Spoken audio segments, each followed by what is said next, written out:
Bonjour, bonsoir à toutes et à tous, merci d'écouter France Info, il est 10h, c'est l'heure de votre chronique quotidienne. La question du jour, les nouvelles technologies bouleversent-elles les relations humaines au sein du travail? On est en train d'entrer, ou nous y sommes déjà depuis quelques années, dans une période où les nouvelles technologies nous dépassent.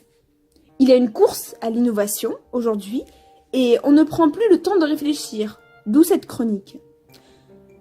Un film de Philippe Barrel sera diffusé demain, mardi 18 décembre à 21h sur France 5.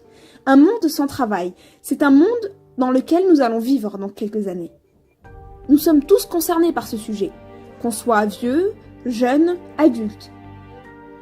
C'est l'avenir de nos enfants qui se joue actuellement. Barrel met bien l'accent sur cette déshumanisation de l'humanité, c'est un paradoxe. Mais il n'y a pas que des mauvais côtés. D'un côté, les conditions du travail dans certains secteurs sont très fatigantes et aliénantes. Et d'un autre côté, nous avons cet avènement des nouvelles technologies. Un avènement qui n'est pas sans conséquences, car il cause du chômage. Je rappelle que 9,3% des Français sont au chômage et que 1,6% le sont parce qu'ils ont été remplacés, justement, par les nouvelles technologies. Notamment les robots, dans les métiers industriels tels que Ford, mais également les guichetiers, à la poste par exemple. Les nouvelles technologies sont en fait positives et négatives.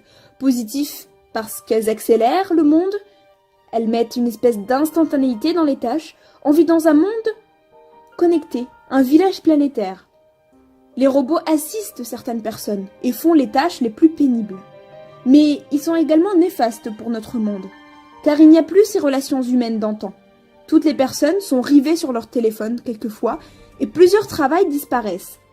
Monde rassurant, monde terrifiant, c'est à vous de juger. Je vous invite donc à regarder ce film Un monde sans travail qui sera diffusé demain à 21h sur France 5.